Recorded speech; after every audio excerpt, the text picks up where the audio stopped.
क्योंकि सानू सिर्फ वही पाकिस्तान मंजूर है जिथे सब बराबर हैं। साडा काम मुकिया नहीं, सारे मजदूर बच्चियां स्कूले पढ़ावांगे। That little boy had a name and he was murdered because he spoke up against them. क्या आपको इकबाल मसीह के वाक़े के बारे में इल्म था या आपको इसके बारे में रिसर्च करना पड़ी? इल्म था लेकिन बहुत थोड़ा सा। इस फिल्म की वजह से मुझे भी काफ़ी कुछ पता चला, काफ़ी इंसाइट्स मिले एंड मैं आई एम वेरी प्राउड कि ये सारे जो चीज़ें मुझे पता चली ये अब इस फिल्म के ज़रिए हम आवाम को भी बता सकेंगे, क्योंकि काफ़ी चीज़ें लोग ख़ुद भी नहीं रिसर्च करते और वक्त गुजर गया है। सो एक रेलिक ऑफ द पास्ट है, आई थिंक उसको वापस लोगों को बताना ज़रूरी है, रेलेवेंट करना ज़रूरी है, क्योंकि इशू बहुत रेलेवेंट है। Child labour is a very prevalent issue. कुछ अरसे से क्राइम रिपोर्टिंग कर रहा हूँ वहाँ पर। साल का सबसे बड़ा केस आया कोर्ट में और आप एक नई नौकरी के चक्कर में। गुंजल एक असल वाक़े पर मबनी फ़िल्म है। जब आपको अप्रोच किया गया था इस फिल्म के लिए तो आपके जहन में क्या ख्याल आया था? मेरे जहन में सबसे पहला ख्याल आया है कि we have to celebrate our heroes and Iqbal Masih is absolutely a hero in Pakistan and बहुत ज़रूरी है कि हम अपने हीरोज़ की कहानियाँ बताएं, लोगों को आगाह करें, उनको उनके नॉलेज में इजाफ़ा करें कि हमारे पास्ट में जो लोग आए हैं, मुश्किल ज़िंदगी गुजारी है और खड़े हुए हैं हक़ के लिए, वो कौन लोग हैं। And I think it's our responsibility as an artist. आखिरी फिल्म लाल कबूतर 2019 में रिलीज़ हुई थी। 4 साल बाद फिल्म में काम करने की क्या वजह थी? स्क्रिप्ट अच्छा था, कहानी अच्छी थी या टीम? सबसे पहले स्क्रिप्ट अच्छा था, इशू बहुत अच्छा था जिसको रेज़ किया है, बट इशू अगर अच्छा भी हो और स्क्रिप्ट अच्छी ना हो तो फ़ायदा नहीं है, बट स्क्रिप्ट बहुत अच्छी थी। दूसरा, डायरेक्टर सिंसियर, मुझे एक बड़ी सेंस ऑफ सिंसियरिटी आई शोएब भाई से। He is honest with his work, sincere with his work and very hard working. बाकी चीज़ अच्छी निकले नहीं निकले सेकेंडरी है, हमारे कंट्रोल में नहीं होती पूरी तरह। सो दूसरी चीज़ वो थी। तीसरी, जब मैंने टीम देखी तो मुझे मैं बिल्कुल आई मर्ज विद द टीम, क्योंकि बहुत अच्छी टीम थी। सारे स्टूडेंट्स थे एंड एम्बिशियस लोग थे, ड्राइव थी उनमें। So very happy to work with such a good team. Laal Kabootar में अदाकारी पर आपको बेहतरीन अदाकार की मुतअद्दिद अवार्ड्स और नामजदगियाँ मिली थीं, लेकिन उसके बाद आपने फिल्में नहीं की, क्यों? मैं वेट कर रहा था अच्छी स्क्रिप्ट का। मुझे आई बेतहाशा फिल्मों की स्क्रिप्ट्स आई जो मुझे समझ नहीं आई। ये वजह थी mainly, waiting for the right script and I am glad Shoaib भाई ने मुझे कॉल की, क्योंकि ये अच्छी कहानी थी एंड नो ब्रेनर था मेरे लिए गुंजल। क्या बात है परिजात।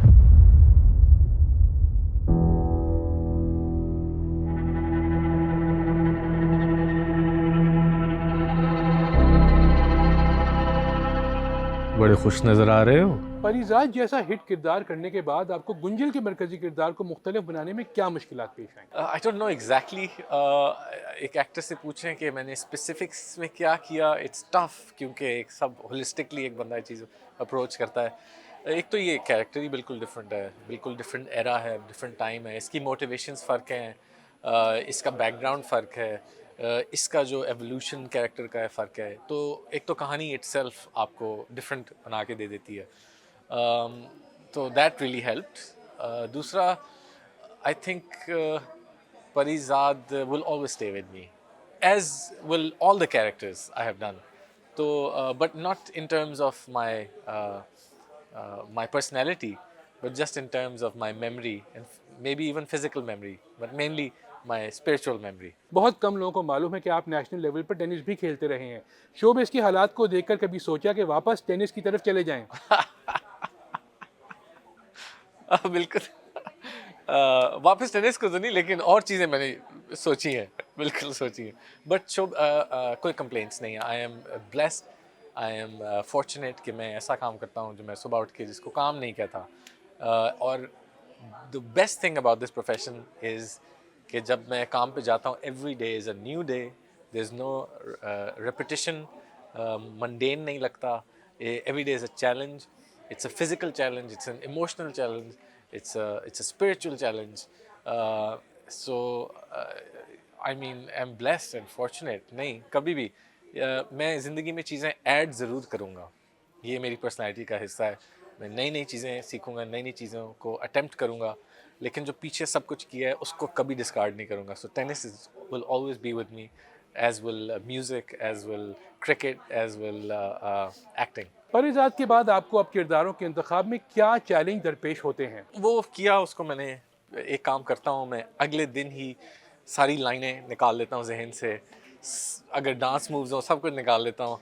In case of Parizad I think because बहुत लंबी शूट थी एंड एक बहुत सबड्यूड सा बहुत ही डीप कैरेक्टर था, तो उसको थोड़ा सा शेड करना मुश्किल था.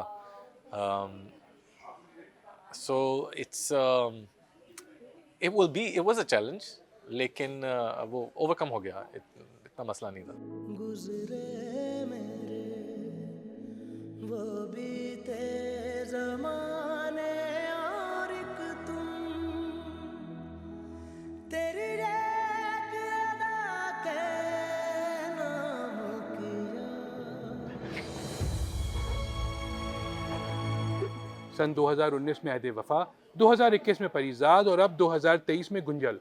आप कम काम करने पर यकीन रखते हैं या फिर अच्छा काम करने का इंतज़ार करते हैं? अच्छे काम का इंतज़ार करता हूँ. कम काम तो मैं नहीं चाहता करूँ, मैं तो चाहता हूँ कि मैं नॉन स्टॉप बिजी रहूँ, करता रहूँ काम. Obviously I would like a break every now and then, but ये बिल्कुल भी नहीं है कि मैं जानबूझ के कम काम करता हूँ. आई would like to work constantly, just waiting for a good script. अपने अगले प्रोजेक्ट्स के बारे में बताएं. फिल्म है, टीवी है या दोनों? फ़िलहाल टीवी एक नज़र आ रहा है, आगे एक बहुत अच्छा काम. I am looking forward to it. उसके अलावा आउट ऑफ टीवी भी कुछ काम होंगे जिसका इंशाल्लाह I will open up more about. अगर आपको इंडस्ट्री की जिम्मेदारी एक दिन के लिए दे दी जाए तो आप क्या तब्दीलियां लाएंगे? आई विल मैं स्क्रिप्ट राइटर्स को सबको इकट्ठा करूँगा एंड नए ढूंढूंगा. I think the most important thing, आपका 50% काम हो जाता है अगर आपका कागज़ पे सब अच्छा हो. 50% of your work is done. अब हम उस लेवल पे आ गए हैं कि हम अच्छी फिल्म बना सकते हैं. सिर्फ हमें अच्छी कहानी, अच्छे डायलॉग और अच्छे कैरेक्टर्स की ज़रूरत है. वो सवाल क्यों नहीं पूछे जो पूछना चाह रहे हो? मुझे ये मालूम है कि कातिल को ढूंढने से पहले मोटिव का ढूंढना बहुत. आपका नाम इंडस्ट्री के एक और अदाकार से बहुत मिलता जुलता है, अहमद अली बट, जो गुंजल में आपके साथ भी हैं. तो आप अपने आप को उनसे कैसे अलग रखते हैं? मैं तो बड़ा वैसे क्योंकि he is a hero. Ahmad Ali but is a hero. वो म्यूज़िक करते थे, मैं भी तब म्यूज़िक करता था. वो जब इनफैक्ट मेरे बैंड ने उनके बैंड के लिए ओपन भी किया हुआ है कई दफ़ा, जब हम एक दूसरे को जानते भी नहीं थे. तो मेरे हीरोज़ में से हैं वो. तो आई हैव नो प्रॉब्लम कि लोग मुझे कंफ्यूज करते हैं. In fact it's become a joke in the industry. And so I think difference तो खैर लोगों को आहिस्ता ओवरऑल पता चल जाता है, बट मेरे साथ उनकी एसोसिएशन जो है is I enjoy it. I thoroughly enjoy it. अगर आपको 1999 में स्टॉप वॉच सीरियल के जरिए डेब्यू करने वाला अहमद अली अकबर मिल जाए तो उसे क्या मशवरा देंगे? I would tell him not to do a few things that I've done in my life. मैं बड़ा एडमायर करता हूँ लोगों को जिनके रिग्रेट्स नहीं होते, और मैं बड़ा हैरान होता हूँ लोगों के रिग्रेट्स ज़िंदगी में नहीं है मेरे भी थोड़े बहुत. तो मैं कहूँगा be careful with what you do, don't hurt people. Not that I've hurt people, but yeah. Don't try not to hurt people. That's all I will tell them.